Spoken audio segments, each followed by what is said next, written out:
Bismillahirrahmanirrahim. Assalamu alaikum students. I hope so you all are fine. We are studying unit number 6 matter and its properties. Lecture number 2. Today we are going to discuss properties of solids, liquids and gases. The first one is properties of solids. Solids के points की तरफ चलते हैं. First point, they are raised. Solid के molecules सख्त होते हैं. Second point, they have a definite shape and volume. Solid की डेफिनेट शेप और वॉल्यूम होता है. Third point, they can not move और फ्लो. सॉलिड के मॉलिक्यूल्स मूव और फ्लो नहीं कर सकते. Fourth point, they can not be compressed. Solid के मॉलिक्यूल्स को कंप्रेस्ड भी नहीं किया जा सकता. सॉलिड की डेफिनेट शेप और डेफिनेट वॉल्यूम कैसे होता है? क्योंकि सॉलिड के मॉलिक्यूल्स आपस में क्लोजली पैक्ड होते हैं और इनके दरमियान इंटरमॉलिक्यूलर अट्रैक्शन बहुत ज़्यादा होती है. डियर स्टूडेंट्स, आपको यहाँ समझना है इंटरमॉलिक्यूलर अट्रैक्शन क्या है. इंटरमॉलिक्यूलर अट्रैक्शन एक ऐसी फोर्स है जो मॉलिक्यूल्स को आपस में जोड़ कर रखती है. सॉलिड में ये फोर्स बहुत ज़्यादा होती है. इसी वजह से सॉलिड के मॉलिक्यूल अपनी जगह में ही रहकर वाइब्रेशन करते हैं, जिसे टू एंड फ्रो मोशन भी कहते हैं. और इनके मॉलिक्यूल के दरमियान स्पेस बहुत कम होती है. यही वजह है कि सॉलिड की डेफिनेट शेप और वॉल्यूम होता है.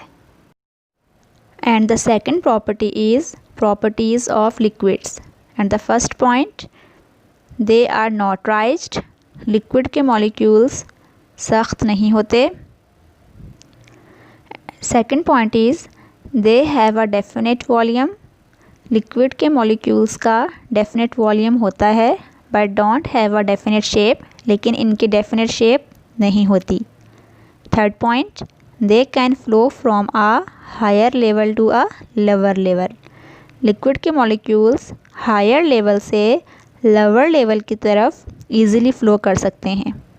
Fourth point, they can be compressed to a little extent. Liquid के मॉलिक्यूल्स को बहुत कम कंप्रेस्ड किया जा सकता है. डियर स्टूडेंट्स, यहाँ आपको अंडरस्टैंड करना है कि क्यों लिक्विड की डेफिनेट शेप नहीं होती लेकिन इसका डेफिनेट वॉल्यूम होता है.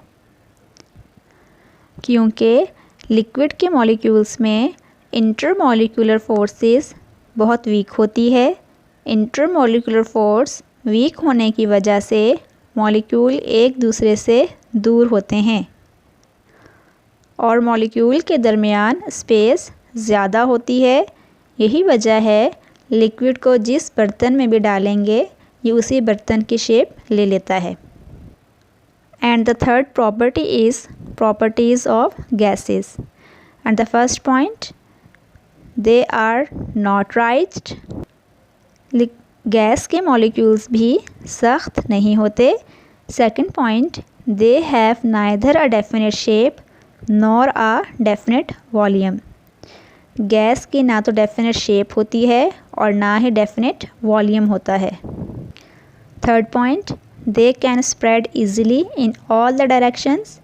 गैस के मॉलिक्यूल्स आसानी से हर तरफ फैल जाते हैं. Fourth point, they can be compressed easily. Gas के मॉलिक्यूल्स को आसानी से कंप्रेस्ड किया जा सकता है. डियर स्टूडेंट्स, गैस की ना तो डेफिनेट शेप होती है और ना ही डेफिनेट वॉल्यूम होता है. ऐसा क्यों है? क्योंकि गैस के मॉलिक्यूल्स में इंटरमॉलिक्यूलर फोर्स नहीं होती और मॉलिक्यूल्स एक दूसरे से बहुत दूर होते हैं.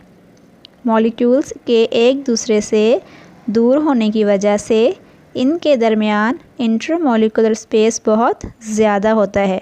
इसी वजह से गैस की ना तो डेफिनेट शेप होती है और ना ही वॉल्यूम होता है. Definite volume. I hope you students understand this topic. Now I am gonna give you very interesting activity, and the activity is write the names of 15 substances from everyday life and classify them as solids, liquids and gases.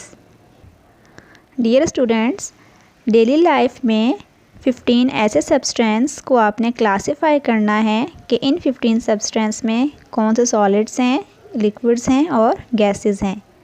ये काम आपको computer sheet पर करना है। जब आप copy checking के लिए आएंगे तो ये एक्टिविटी भी आप लोगों की चेक होगी। डियर स्टूडेंट्स, जितना काम भी आपको PDF की सूरत में सेंड हो रहा है ये सब आपने याद करना है।